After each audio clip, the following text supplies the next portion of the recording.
Ako po si Warlito Villanueva po. Pinanganak po sa Ilocos Norte, Batak. At dito po ako, pagdating ng pagkabinata ko, dito na ako pumunta sa Maynila at nagtrabaho bilang isang security. Bilang isang Pilipino, ma'am, ang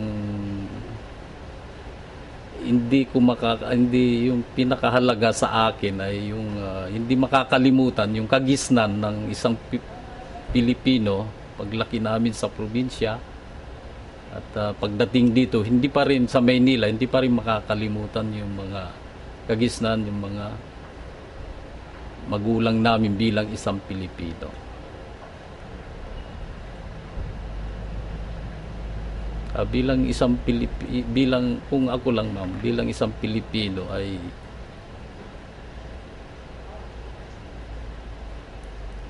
isang pangkaraniwan lang po. Kasi ma'am, masasabi ko lang po yan dahil kung minsan merong Pilipino naman na minsan pag yung ugali po nagbabago po.